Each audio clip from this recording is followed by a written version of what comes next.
What's up, guys? Welcome to the hashtag Ask Damo show, series 2, episode number 13. This is the show where you get to ask questions during the week.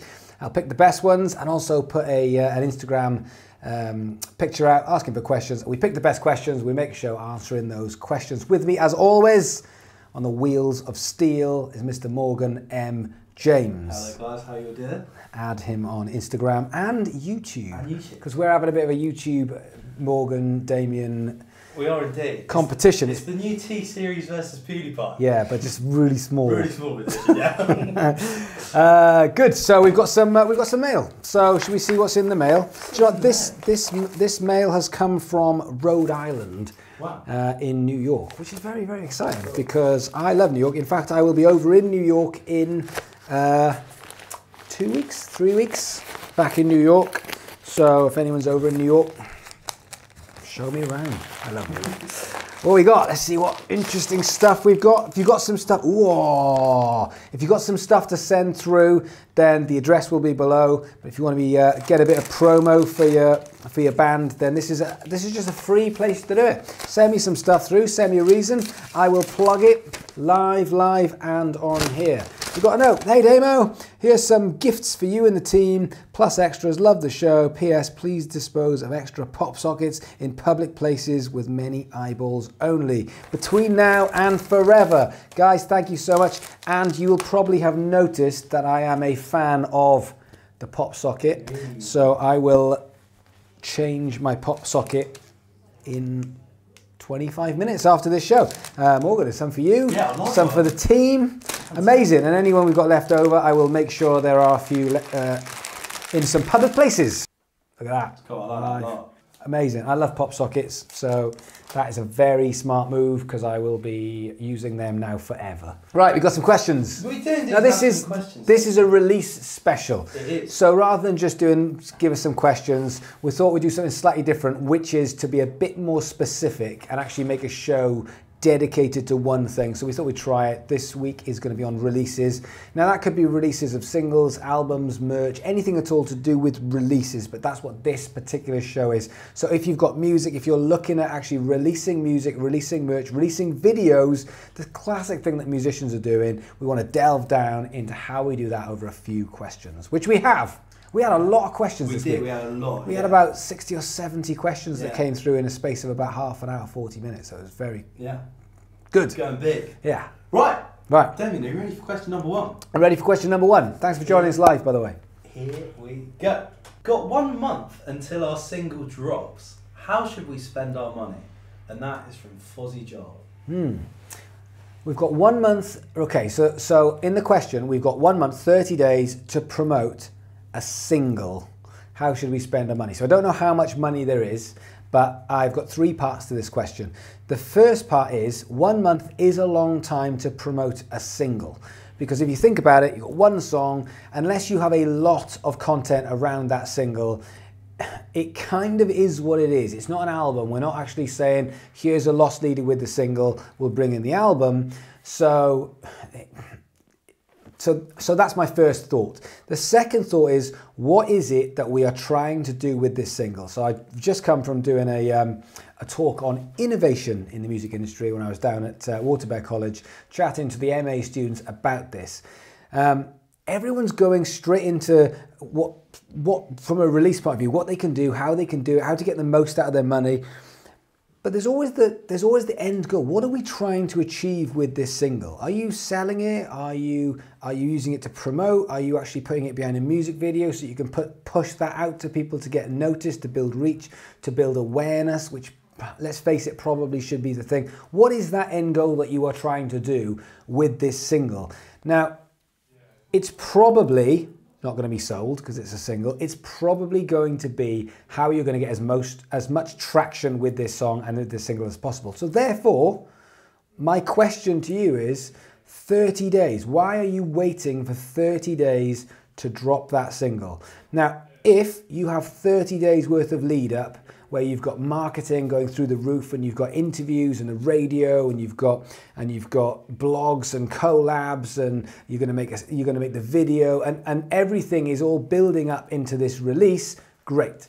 But if not, If you've got dead days in there, you want to bring it forward, because now is all about momentum. It's all about doing something now, looking after the audience, looking after your fans and your audience in order to give them the music to build up the momentum, to build up the excitement, and then on to the next one, and then on to the next one, and on to the next thing. It doesn't have to necessarily be another single, but it has to be on to the next thing.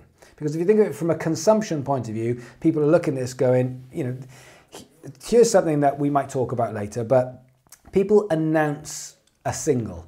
So they're saying, I've come on here to announce the release of something. Now that's great, no problem at all, because whenever your favorite band says we're going to make a new single or we're dropping a new single, you go, oh, that's fantastic. But after that, the moment's passed.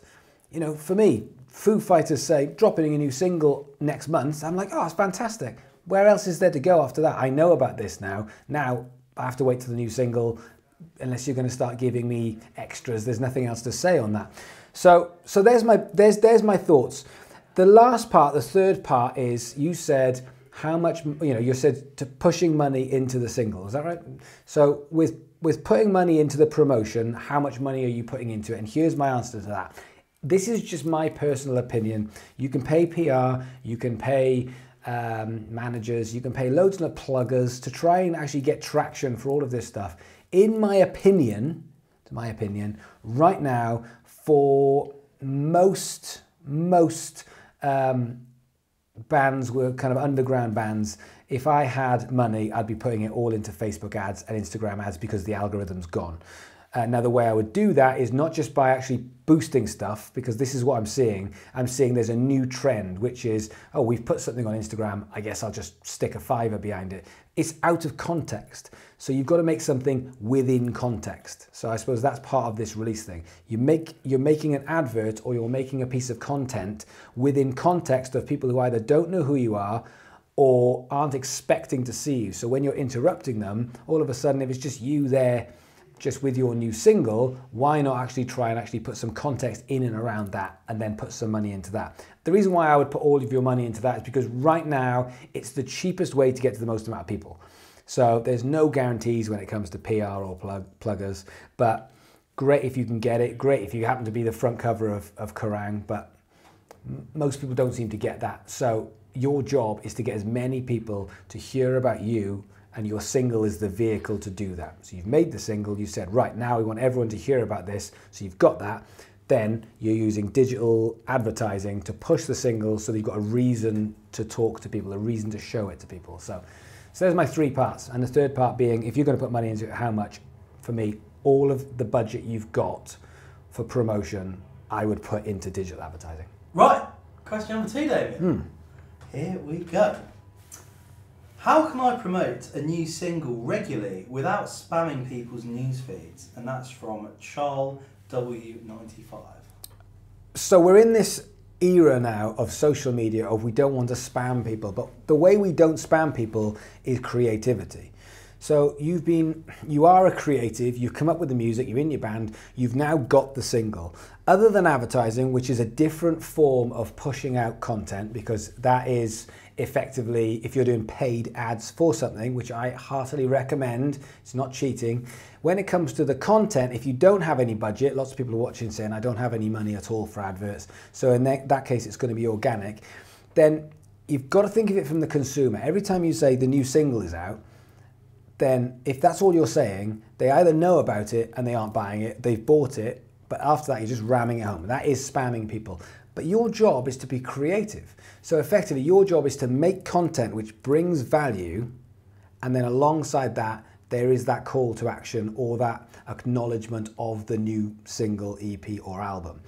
A couple of examples, okay? If you just go, singles out, go and buy it. Or would you put the chorus, if you've got a video, cut the chorus or a bit of the chorus and say, new singles out, for the rest of the for the whole thing, go here. Would you play a live performance of the track, the whole thing, acoustically, and then say, that's our new single, if you want to hear the recorded version, go here? Are you going to do a vlog? Are you going to do the lyrics? Are you going to do something which brings people value, something which is interesting, which then on the back of that, once you've got their attention because you've done something that brings value to them, then after that, you're starting to actually push the single. Because otherwise you're just saying singles out, singles out, singles out. So there is a certain amount of reminding, there is a certain amount of actually telling people, but after that, you are spamming people. So for me, the strategy for 2019 is this. You make content like we've always done on social media, but you reserve small amounts of money. Now, I know people are watching and they haven't got any money, I get that, but we're talking like 10, 20 pounds every so often to make sure that when you make a great piece of content, it's seen. Because whether you like it or not, Facebook is restricting all of the reach because of the algorithm. So therefore, whereas you were getting 1,000 or 5,000 people see your post, you might only be getting 70 or 100 now.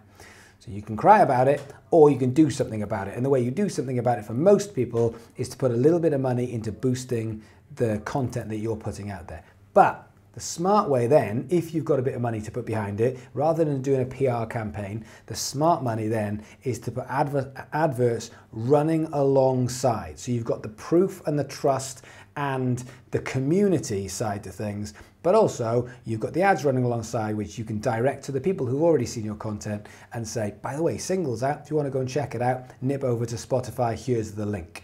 So effectively, right, that's the ask, but you've got the value here and the ask here. We didn't used to have to do that. We used to be able to do loads and loads of value on social media, and every so often then you do an ask or you do a promotion. Whereas nowadays people aren't seeing this trust, they're not seeing the proof, they're not seeing the content enough because of the algorithm. So if you don't boost that, but you still start to try and advertise it or push it, at that point all people are seeing is advertising, and that's the bit nobody likes.